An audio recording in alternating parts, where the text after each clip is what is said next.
안녕하십니까. 오늘은 윤리학연구소 122번째 이야기에서 세 번째 것을 말씀드리도록 하겠습니다. 첫 번째는 유교였고, 두 번째는 도교, 즉 도가의 형태에서 이야기를 했고, 세 번째는 지금 불교입니다. 이 셋을 합치면은 동양의 빛에 대한 내용을 살펴볼 수 있는 거죠. 자, 세 번째, 불교에 대한, 빛에 대한 것을 한번 살펴보도록 하겠습니다. 즉, 불교에서 반야와 광명심이라는 얘기가 있습니다. 이때의 반야라는 것은 지혜죠, 지혜. 지혜인데, 이 지혜는 뭐예요? 깨달음의 결과예요. 깨달음의 결과로 인해서 나타난 지혜, 그걸 우리는 반야라고 하고, 광명심은 마음을 밝게 해주는 광명심입니다. 이렇게 되죠. 지금 여기에서 보면 반야는 대승불교 전체의 중심 개념이며 대표 출자는 반야경, 대품 반야경, 금강경에서 살펴볼 수 있어요. 그래서 반야경 일체에 있어서는 여기는 반야 바라밀다 신경인데 여기에 조견 오온 개공 그랬어요. 조견 오온 개공 비춰본다는 얘기죠. 조견 오온이라는 것은 색수상행식이에요. 물질을 얘기하는 거예요. 색수상행식. 물질과 우리의 생각 이런 모든 것을 이 오온이라고 하는데 우리는 밝혀보니 오온이 모두 공함을 비추어 보아 오온이 다 공함을 비추어 보아 조견해 보니 일체가 모두 고액을 건넌다. 보아 일체 고액을 건넌다. 그랬어요. 일체의 고액을 건넙니다. 오온이라는 거는 뭐예요? 고와 액이라는 거예요. 고와 액. 그래서 그 고액을 건너는 게 뭐죠? 비춰보는 거, 그래서 반야의 지혜로 이거를 비춰봄이 아무 쓸모도 없구나, 이런 거죠. 다 공한 것이다, 이렇게 보는 거지. 대품 반야경에서는, 대품 반야경, 소품 반야경에서는 모든 법은 자성이 없고, 그러니까 무자성이에요. 따라서 집착을 떠날 때 깨달음에 이른다는 내용입니다. 모든 법은 자성이 없고 집착을 떠날 때 깨달음에 이른다는 내용입니다. 하니까 우리가 해탈 후 열반이 된다고 그랬잖아요. 해탈 후 열반이 된다. 이때 열반이라는 것은 우리는 죽음 후에 사후에 열반에 드셨습니다. 이렇게 얘기하는 게 있고, 그 다음에 현실에서의 해탈을 통해서 이 현실의 지속적 해탈이 열반에 드는 거죠. 그래서 이때의 열반에는 두 가지의 의미로 지금 받아들이는 거예요. 그래서 모든 법은 자성이 없고, 따라서 집착을 떠날 때 그랬으니까 이건 사후가 아니죠. 그래서 깨달음에 이른다는 내용입니다. 그러니까 여기에는 해탈의 지속성이라고 얘기할 수 있어요. 해탈의 지속성을 지니는 것, 이것을 우리는 열반에 이릅니다. 이렇게 하는 거야. 이때 우리는 뭐가 생겨요? 지혜가 생깁니다. 이것을 뭐라고 한다? 반야라고 한다. 이렇게 되는 거지. 자, 금강경에는 범소유상 계시허망입니다. 그러니까 무릇 상이 있다는 것은 모두 다 허망한 것입니다. 헛된 것입니다. 이렇게 얘기하는 거죠. 그러니까 여기에서는 지금 뭐예요? 오온으로 되어 있으면 이때 이게 오온이잖아요. 이 상이 여기에서 얘기하는 상이 이 위에서 반야경에서는 오원이에요.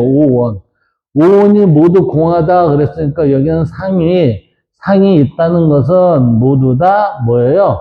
허망합니다. 이렇게 본 거하고 이게 반야경하고 금강경에서 내용이 지금 약간의 다르지만 내용상으로는 동일하잖아요. 그래서 모든 상은 허망하다. 이 허망을 비추어 아는 지혜, 그것을 우리는 뭐라고 해요? 반야 그런다는 거지.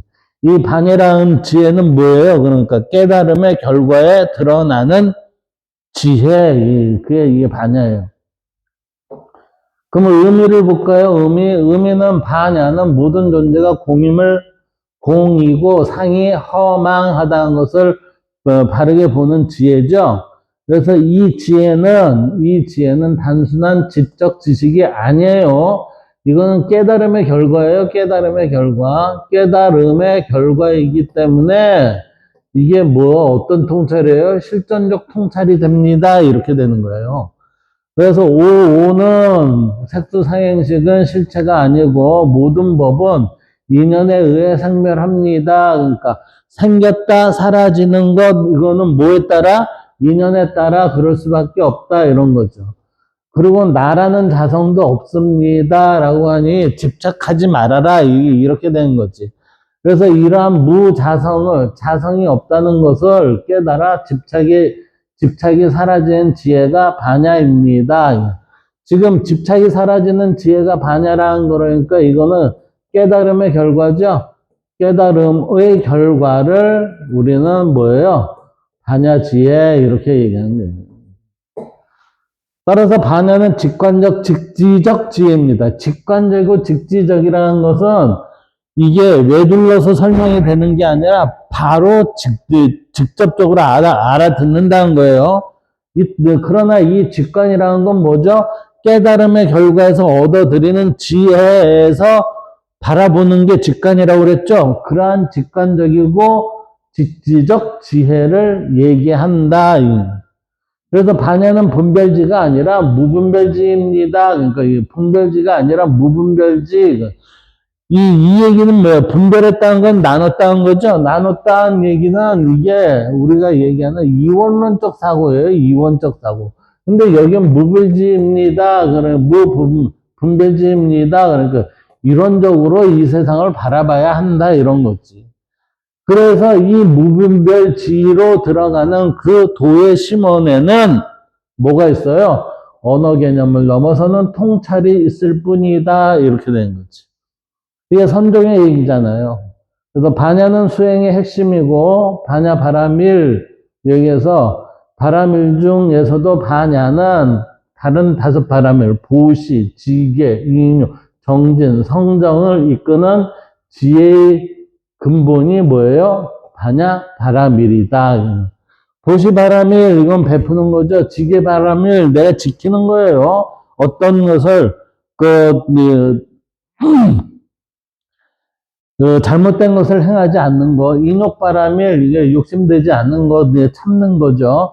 정진바람일, 꾸준하게 내가 성실하게 노력하는 것, 선정바람일, 이거는 깨달음에 들기 위해서 우리가 안으로 들어가는 것을 선정바람일 그러죠. 이러한 것을 이끄는 게 곧 뭐죠? 반야바람일이라고 얘기하는 거죠. 그래서 6바람일 중에 지혜의 근본이 반야바람일입니다. 이렇게. 자, 이제 광명심이라는 걸 볼까요? 광명심은 이게 루미너스 마인드 그러니까 광명은 본래 부처의 마음입니다. 그러니까 부처의 마음이 광명심이에요. 그러니까 우리가 부처님이 이렇게 앉아 계시면은 어떻게 돼요? 여기 화광이 드러나죠? 화광이 드러나듯이 불교에서 광명은 본래 부처의 마음의 상태입니다. 즉, 본래의 깨달음 혹은 청정심을 상징하는 게 광명심의 의미입니다. 이렇게 된 거예요. 이 광명심의 출처는 팔리경 원전에 보면 안국다라 니까야라는 팔리경 원전에 보면 부처님이 직접 설하신 유명한 구절이 있어요. 그래서 이 구절을 해석을 하면 이 얘기예요. 이 마음은 본래 광명하다. 맑고 깨끗하다. 그러나 객진 번뇌가 찾아와 더럽힐 뿐이다. 이때의 객진 번뇌라는 건 뭐죠? 이기심과 이익과 편함을 추구하는 거, 이러한 것들이 와서 자기 이익만 챙기려 하니 뭐가 본래 광명이 더러워질 뿐이다. 이렇게. 그래서 초기 불교에서 광명심을 가장 분명히 말하는 경은 이 앙구따라 니까야라는 경이고, 그 다음에 두 번째는 원각경에 보면 일체 중생 본래 성불입니다. 그랬죠? 일체의 중생은 본래 뭐예요? 부처가 이 성불이니까 이 본래 부처의 마음이라고 그랬죠? 이 성불입니다. 그러니까 본래의 깨달음에 광명한 마음, 불성을 구비합니다. 이렇게 된 거예요, 이게. 부처님이 이루어진 그 모습입니다. 그 다음에 기신론, 대승기신론이죠. 여기 보면 열애장 사상인데, 마음과 본성은 본래 맑고 깨끗하며, 마음, 심광은 항상 밝습니다. 그러니까 마음의 성품은 본래 청정하며, 그 빛은 항상 밝다. 그래서 선문교 전통에 의하면, 우리는 자성광명이라는 표현을 사용하고 있어요. 스스로의 본성은 광명스럽습니다. 광명한 마음을 구비하고 있습니다. 이렇게요. 그러면 자성광명이 무엇인가를 한번 볼까요? 자성광명이라는 것은 중생의 마음이 본래의 성품이 갖고 있는 근원적 밝음, 그러니까 근원적 밝음이라는 건 자성광명은 본래의 모습이에요. 이렇게 된 거죠.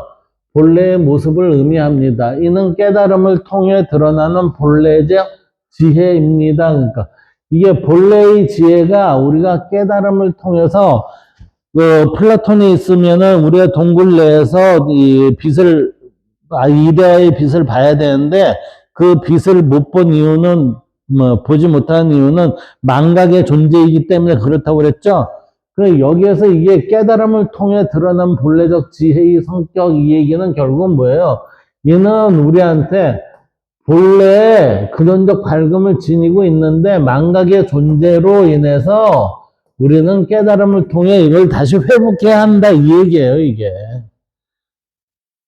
그 얘기가 지금 자성광명에 있어서의 본래적 지혜의 성격을 설명할 때 나타나는 내용으로 지금 볼 수 있는 거죠. 그럼 자성광명의 핵심은 본래 마음의 성품은 밝습니다. 그러니까 우리는 지금 여기에 때가 타 있지 않다는 얘기죠. 그래서 마음은 본래 맑고 밝으며 번뇌가 덮여서 드러나지 않을 뿐, 번뇌가 덮여서 드러나지 않을 뿐이라는 거는 플라톤에 의하면 망각에 의해 본래의 성은 손상되지 않는다. 그러니까 본래의 성은 손상되지 않는 그 상태에서의 우리가 망각을 하고 있습니다. 이렇게 되는 거죠. 그래서 회복이라는 얘기를 자꾸 하는 거예요.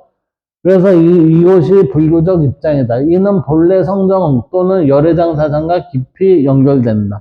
본래 뭐예요? 성품은 청정하다고 그랬죠? 그 열애장 사상과 연결이 된다.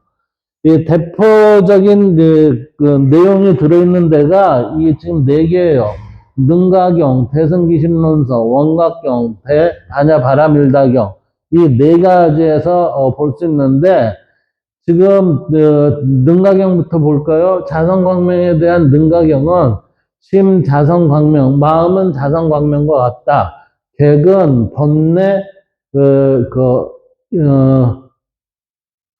이게 번뇌, 이게 진이죠. 이게 진, 번뇌, 복지입니다. 그러니까 객진, 번뇌, 복지입니다. 해서 마음의 자성은 본래 광명하나 객진의 번뇌가 그것을 덮고 있다. 이 얘기죠. 그래서 자성광명의 사성을 가장 명확히 구술한 구절이 됩니다. 그러니까 우리의 본래의 마음의 자성은 광명합니다. 그런데 뭐예요? 객진 번뇌가 이를 덮고 있기 때문에 이것을 깨끗하게 닦아주면 그러잖아요. 닦아주면 우리는 광명함을 회복할 수 있다. 이렇게. 대승기신론에서는 심성본정입니다. 마음과 본성은 본래 청정한데 대지혜, 구대지혜 광명입니다. 예, 마음의 성품은 본래 깨끗하며 큰 지혜가 광명을 갖추고 있습니다. 이때 큰 지혜가 뭐죠? 깨달음이에요, 깨달음. 이 큰 지혜라는 건 깨달음입니다. 깨달음을 통해서 우리는 광명을 갖추고 있다. 그래서 본래 청정과 지혜 광명이 결합이 되어 자성 광명 개념이 체계화가 됩니다. 그러니까 심성 본정과 지혜 광명이 합쳐서 자성 광명이 됩니다. 이렇게. 자, 원각경에는 중생 본래 성불입니다. 중생은 본래 자성 광명의 상태입니다. 이거예요. 그런데 항상 광명이 주된 상태로 있기 때문에 그렇다는 거죠. 중생은 본래 부처임에 항상 머무는 광명이 있습니다. 항상 머무는 주가 되는 광명이 있습니다. 이렇게 되는 거. 이미 내재한 광명의 깨달음이 이 깨달음의 열애성을 얘기합니다. 라고 하는 게 원각경에서 나온 거고, 대반야 바라밀다경은 빛이라는 단어를 직접 쓰지 않지만 반야가 빛의 결과예요. 이 지혜는 빛의 결과예요. 빛이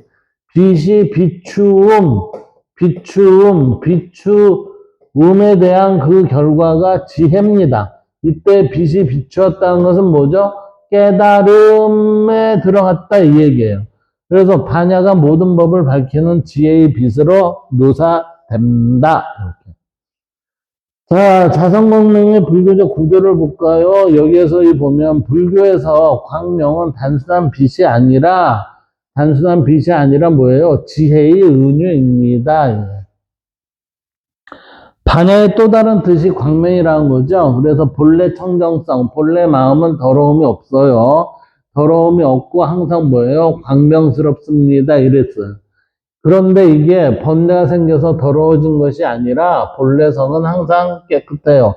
이것은 번뇌가 생겨서 더러워진 것이 아니라 본래 성은 항상 깨끗합니다. 그러니까 본래 마음은 더러움이 없습니다. 이 더러움이라는 건 우리가 자기만 알고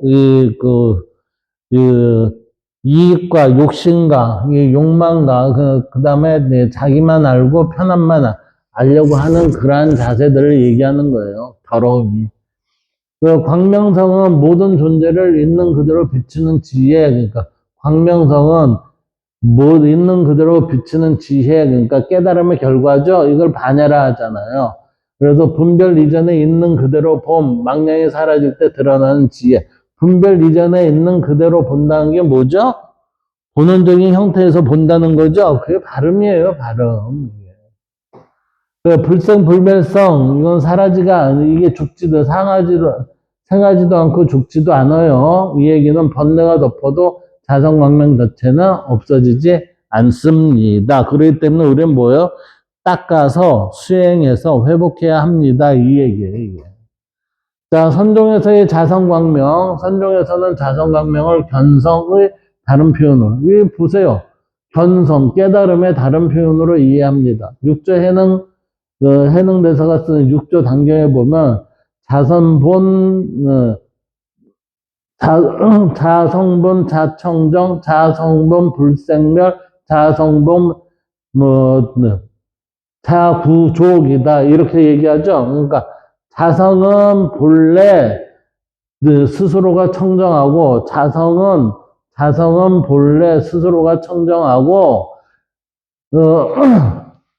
자성은 본래 생멸이 없고, 그 다음에 자성은 본래 구족되어 있습니다. 스스로 구족되어 있습니다. 그러니까 이게 뭐예요? 완전체잖아요, 완전체. 완전체니까 이걸 우리는 종교적으로 얘기하면 시엔 이렇게 얘기하잖아요. 이 구족 속에 광명이 포함된다. 선종에서 말하는 광명심은 자성 광명이 드러난 마음을 뜻하죠. 그래서 티베트 불교에서에 보면 대원만 보차 종파라는 이 티베트 불교에서 보면 자성 광명을 본래적 광명이라 부르며 다음과 같이 해석을 합니다. 마음의 근본 바탕은 빛처럼 투명하고, 맑고 깨끗하고, 번뇌는 일시적 구름에 불과하다. 그래서 이거는 뭐예요? 우리가 회복할 수 있는 것이다. 그래서 수행은 빛을 만드는 것이 아니라 드러내는 것입니다. 그러니까 수행은 내가 뭐를 만드는 게, 새롭게 뭐를 만드는 게 아니라 내게 있었던 것을 그대로 자연스럽게 드러내는 작업이 뭐예요? 수행입니다. 이렇게 되는 거예요, 이게. 이게 이 표현이 가장 적절하고 맞다고 봐요. 그래서 자성광명이 가리키는 실천적 의미는 광명은 만드는 것이 아니라 드러나는 것이고 수행은 업의 먼지를 닦는 과정입니다. 그러니까 우리는 뭐예요? 수행이라는 것은 우리가 유교에서 보면 신독처럼 나한테 더러운 때가 묻지 않게끔 스스로 항상 갈고 닦게 하는 것, 그것을 얘기하는 거죠. 그리고 선악을 초월한 자리죠. 그러니까 여기는 무분별지예요. 무분별지. 그래서 광명은 도덕적 판단 이전에 순수 지혜의 성질. 그러니까 이거를 우리는 위에서 뭐라고 그랬어요? 반야라고 그랬잖아요. 그러니까 무분별지이 광명은 분별 망념이 소명될 때 나타나는 현전. 그게 뭐예요? 반야의 결과로 나타난 거지. 깨달음의 지표입니다. 참된 지혜는 광명처럼 모든 법을 가름없이 비춥니다. 모든 거에 있어서의 뭐예요? 모든 거에 있어서의 기준이 됩니다. 무슨 기준이야? 판단 기준이 됩니다. 판단 기준이 되는데 그것을 뭐라고 얘기하죠? 정견이라고 합니다. 그러니까 이 모든 것은 어디예요? 정견을 만드는 작업입니다. 이렇게 되죠. 그래서 자성광명이란 마음의 본래 성품을 지닌 근원적 지혜의 빛이며 법내에 가렸을 뿐 성산되지 않는 본래 깨달음의 성격을 우리는 자성광명 이렇게 얘기한다는 거예요. 자, 능가경에서는 자성광명을 심자성광명 객진번뇌 복지입니다. 예, 객진번뇌로 인해서 자기 것을 회복하는 거죠. 대승기신론에서는 심성본정, 심성은 본래 맑고 깨끗하며 그 지혜 광명입니다. 지혜 광명에 갖추어져 있다. 이렇게 원각경, 반야경, 에서는 광명을 어떻게 표현해요? 지혜로 표현하고 있습니다. 따라서 자성광명이 우리한테 쉽게 드러나는 얘기는 얘가 반야입니다. 반야의 지혜입니다. 이렇게 되는 거죠. 예. 근데 자성광명이 이렇게 되기 위해서는 뭐죠? 우리는 깨달아야 됩니다. 깨달음. 이 깨달음은 어떻게 하는 거예요? 수행을 하되 나한테 휘어진 망각의 것을 이거를 회복시키는 작업입니다. 이렇게 되는 거죠. 이것을 객진번뇌라고 여기에서는 하잖아요. 여기서는 객진번뇌라고 하지만 플라톤에서는 망각 이렇게 얘기하고 있어요. 그 다음 의미는 광명심은 본래 깨끗한 마음 본청심이에요. 본정심. 이것은 플로티누스에 의하면 충만함이 넘친 모습을 광명이라고 얘기하는 거예요. 충만함이 넘친 모습을 우리는 광명이라고 합니다. 그래서 초기 불교부터 대성 불교까지 공통된 구조는 마음은 본래 청정하고 밝고 청정하고 번뇌는 본성에 속하지 않는 객진 번뇌죠. 객진 번뇌이기 때문에 회복하는 거예요.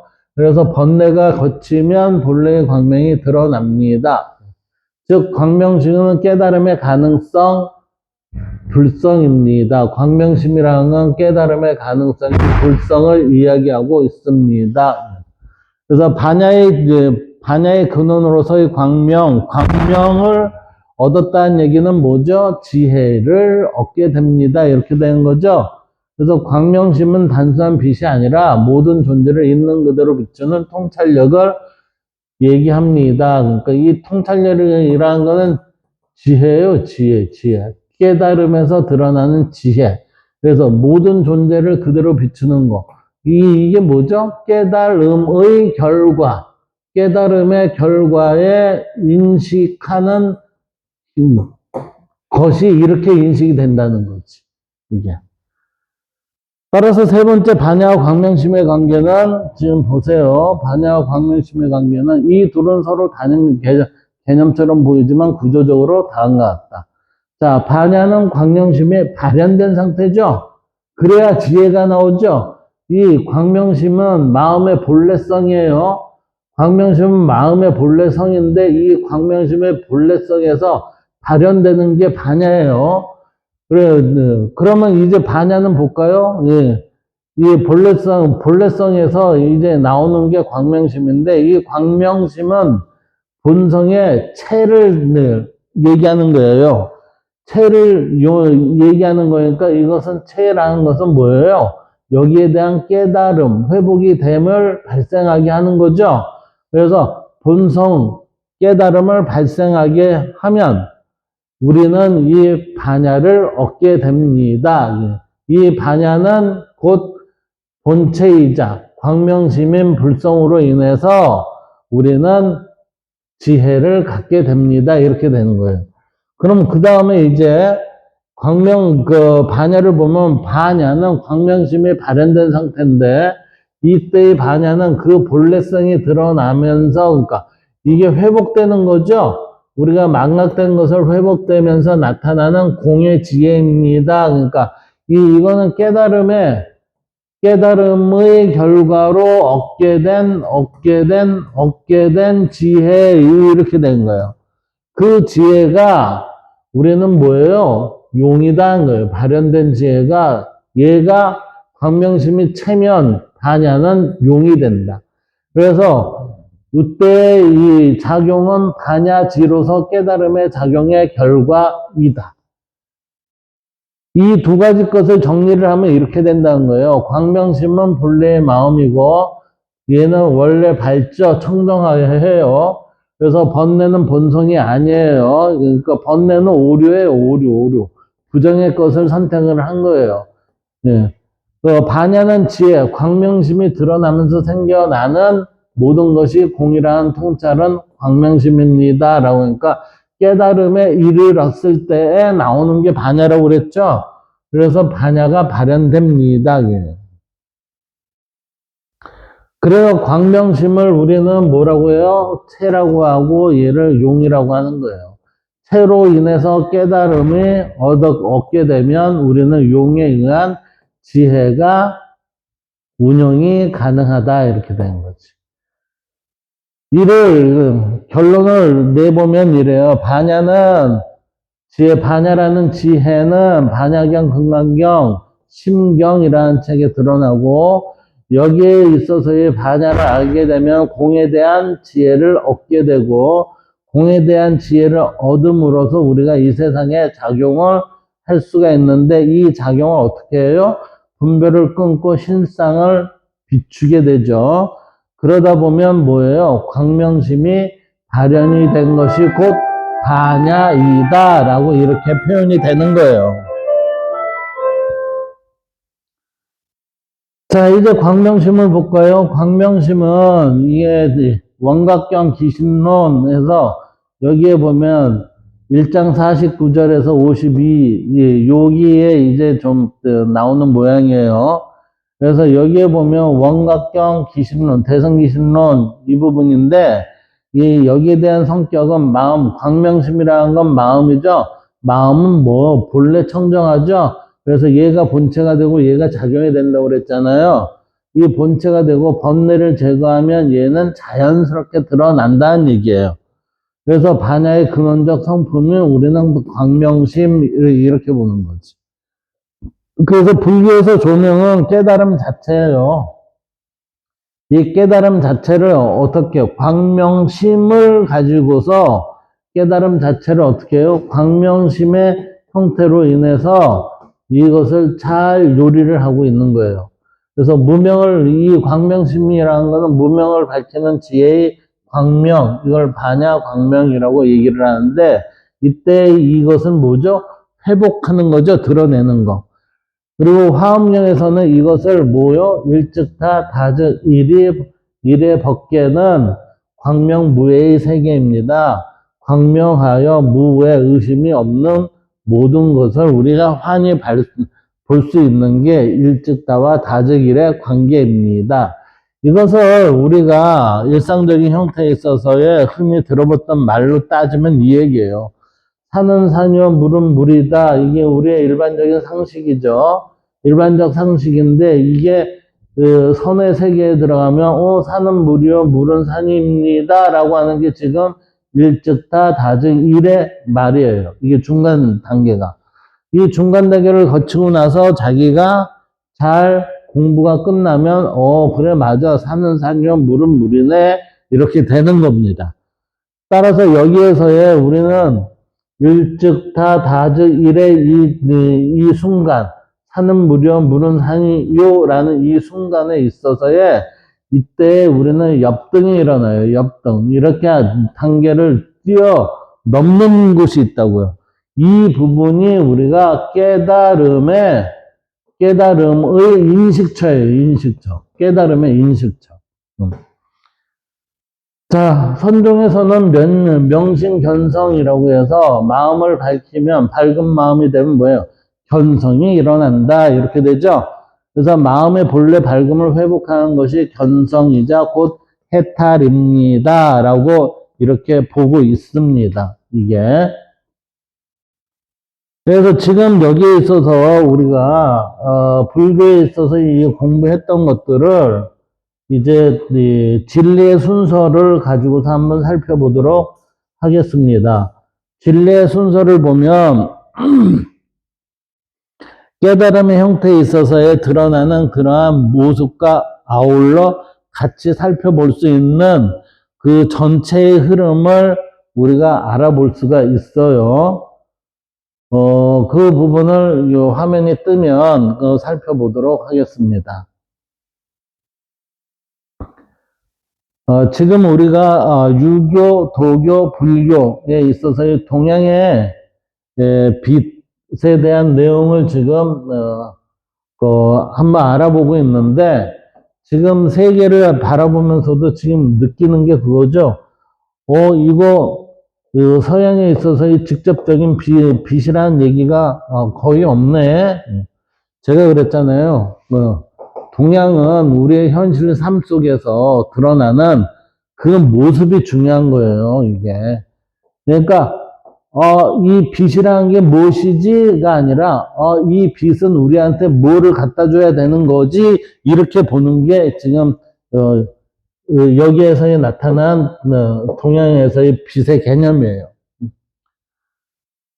빛은 동양에서는 깨달음과 반드시 연관이 되어 있어요. 진리의 순서를 보면 진리 전체성이에요.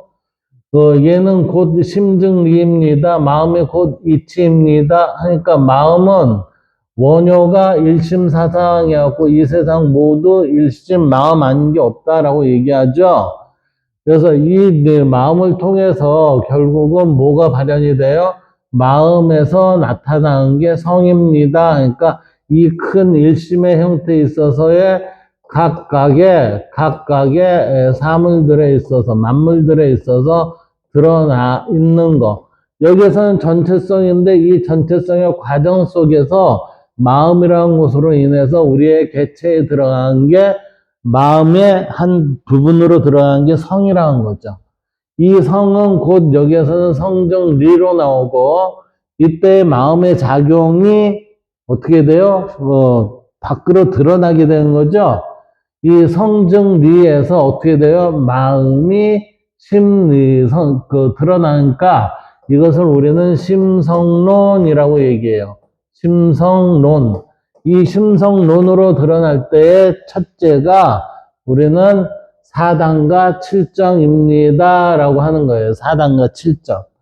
그래서 사단과 칠정으로 드러나는 이러한 현현의 방식이, 우리 삶에 드러나는 방식이 잠재태. 이것이, 이 내용이 이 안에 잠재되어 있죠.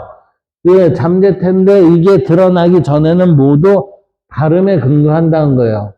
그런데 얘가 발음에 근거한 것이 드러날 때는 두 가지로 드러나요. 그 드러나는 잠재태가 현실태로 드러날 때는 발음과 다르지 않으면 두 가지로 드러날 수 있다는 거죠. 이때 발음으로 드러난 현실태는 정은 선이고 이게 바르지 않은 것은 부정은 불선이에요. 따라서 여기에서 보면 여기는 정의 흐름이고 여기는 부정의 흐름이에요. 부정의 흐름이니까 여기까지는 우리가 뭐예요? 공통이에요, 공통. 얘가 공통점인데 이 공통점에서 우리의 삶이 공동체의 삶 속에서 드러나는 현실태가 발음이라면은 완전 현실태는 발음에 입각해서 우리는 행동이 되죠. 이때의 작행이 되는 게 현실태에서는 다르게 되니까 완전 현실태가 선하고 정의롭게 되는 거예요. 따라서 이때의 선하고 정의로운 현실은 선은 보존되고 정의는 행위가 되는 거잖아요.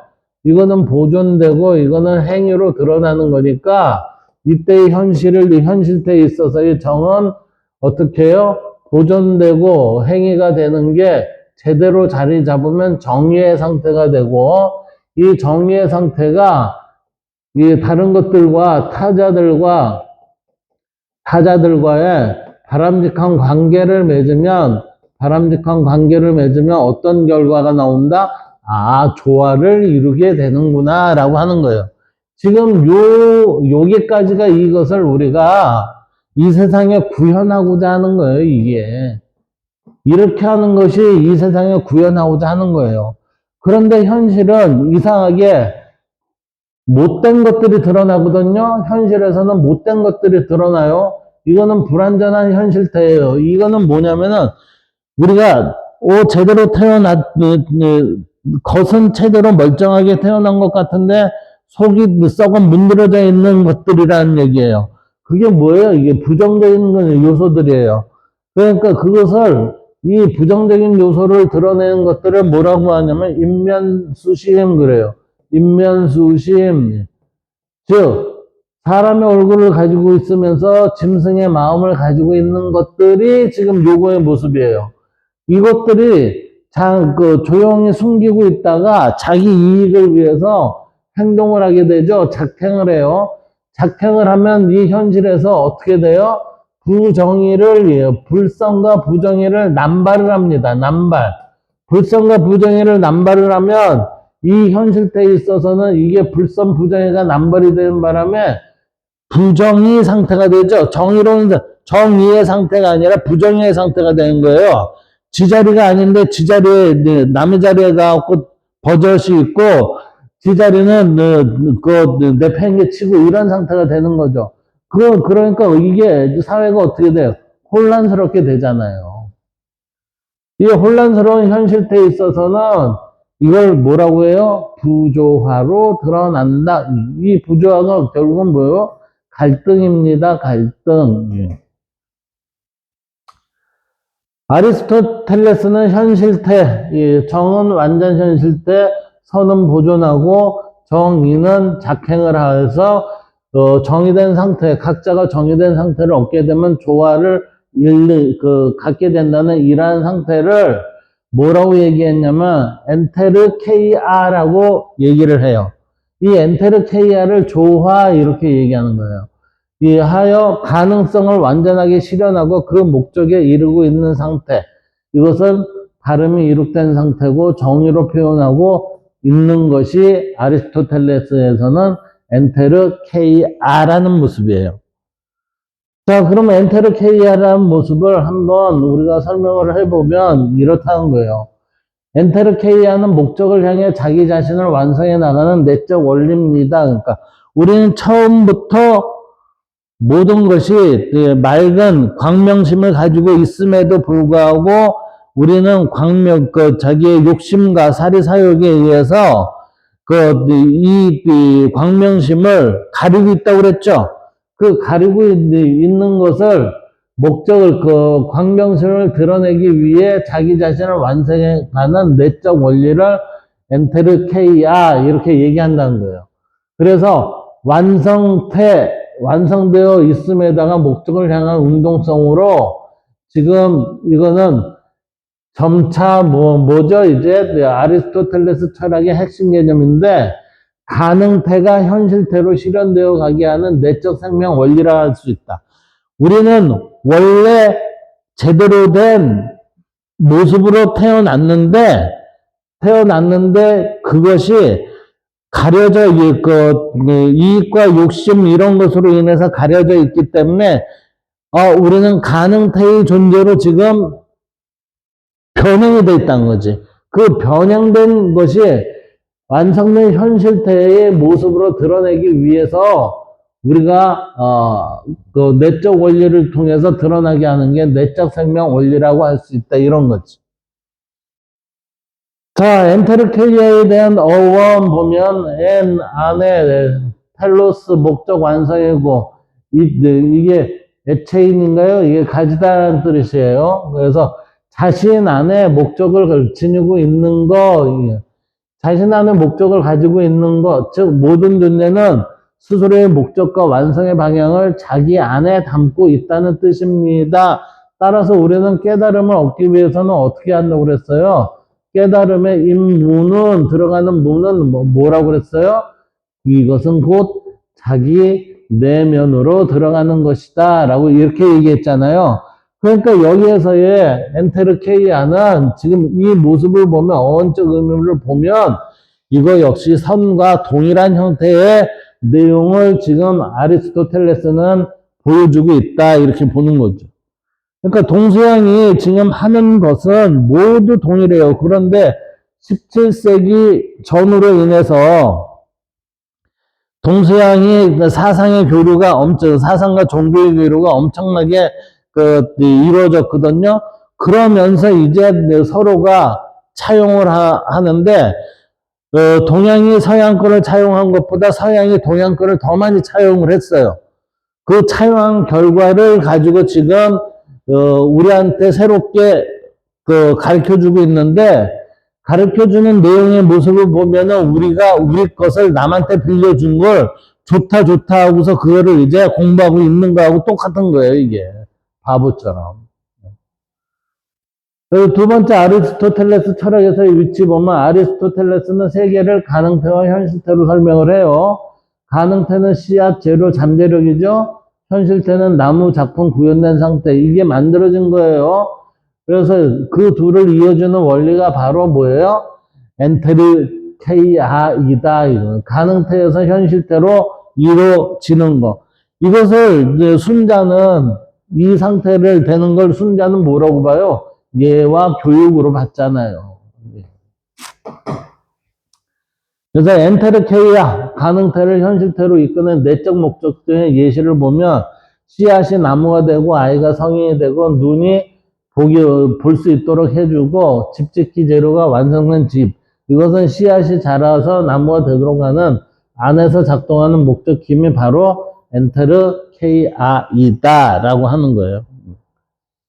그래서 엔테르케이아의 주요 특징, 내적 목적성, 목표가 밖에서 주어지는 것이 아니라 존재 안에 이미 내재된 목적이 스스로 실현되는 과정입니다. 그러니까 불교에서 얘기한 뭐죠? 광명심을 드러내게 하는 작업. 그러니까 동서양에서 이 얘기를 뭐라고 해요? 수행을 해야 합니다. 이렇게 얘기하잖아요. 수행. 왜 엔테르케이아는 수행이에요, 수행. 수행의 결과, 도구가 예, 교육, 이런 거 있듯이. 형상의 작용, 아리스토텔레스의 형상은 단순한 외형이 아니라 존재를 존재하게 하는 본질적 구조입니다. 그러니까 존재를 존재하게 하는 본질적 구조가 뭐예요? 형상입니다. 따라서 진료 속에 형상이 들어가서 그 진료의 모습이 형상대로 살아갔을 때 우리는 참된 삶은 살고 있구나, 제대로 살고 있구나, 바른 삶을 살고 있구나 이렇게 얘기하는 거예요. 그래서 엔테르케이아는 바로 이 형상이 실제로 드러나는 운동을 의미하고 있습니다. 이렇게.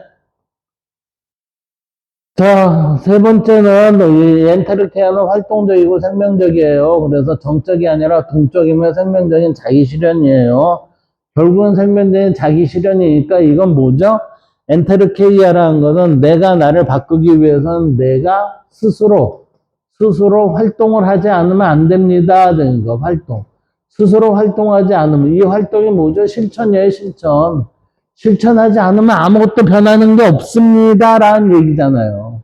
그래서 완성과 목적의 통합. 현실태는 단지 끝난 상태가 아니라 목적이 구현되며 작동하는 상태이다. 이때 작동하는 원리가 엔테르 EI다. 엔테르 KI다. 그래서 예를 들면 씨앗과 나무는 씨앗 속에는 나무가 되려는 목적이 있는데 이 내재되어 있는 목적을 현실로 이끌어가는 원리, 이게 엔테르 KI다. 이렇게 되는 거지. 아까 이거를 순자에 의하면 뭐라고 했어요? 예와 교육 이렇게 얘기했죠? 맹자는 뭐죠? 성선설이 되기 위해서는 사단을 이뤄야 된다. 이렇게 하면서 호연지기를 길러야 된다라고 하는 얘기들이 엔테르 KI예요. 인간의 이상에서는 아리스토텔레스는 인간이 최고 엔테르 KI를 이성적 사유를 노에시스라고 해요. 노에시스라고 모았다. 인간이 인간답게 되는 완성이 뭐예요? 이성의 작용으로 인해서 그렇다. 이건. 기하집의 재료들은 가능되고 완성된 점은 현실태이다. 그 집의 형태를 구현하도록 이끄는 설계의 원리, 이게 엔테르 KI다. 도면대로 만들어 나가는 작업이죠. 그게 이제 엔테르 KI라는 거지. 그래서 동양 철학과의 연관을 비유하면 장자에 있어서는 엔테르 KI라는 건 허명, 도의 자연, 자, 장자의 허명은 존재가 자연스러운 본성을 발현할 때 드러나는 밝음, 이거죠. 그러니까 자연스러운 본성을 발휘하도록 하는 것. 도의 자연, 안에 이미 내재한 본성의 자기 실현. 엔테르케이아는 자연이 자기 목적을 안에서 드러내는 과정. 네, 이러한 과정이라는 점에서 도가의 자연성과 자기 이 성을 떠올리게 한다. 하지만 엔테르케이아는 형상 목적론적 구조가 명확하다는 점에서 도가의 무의와는 다르다. 그러므로 엔테르케이아란 존재가 그 안에 지닌 목적을 향해 자기 자신을 완성해 나가는 내적 실현의 원리이다. 자기 스스로 내적 실현의 원리를 통해서 자기의 모습을 만들어가는 거, 그 부분이 우리는 아리스토텔레스가 얘기하는 엔테르 KR을 여기서 다시 한번 살펴봤어요. 그러니까 결국에는 아리스토텔레스도 뭐를 얘기했냐면 빛을 얘기했을 때 순수하고 절대적인 그러한 부분보다는 이러한 식의 동양적인 흐름으로 빛의 개념을 많이 녹아 들어가게 했어요. 예. 그래서 현실적으로 엔테르케이아라는 내용은 우리에 있어서 동양의 이 빛의 개념에 녹아들어 있는 그 모습과는 무척 비슷하게 보입니다. 라고 해서 오늘은 여기까지 하도록 하겠습니다. 감사합니다.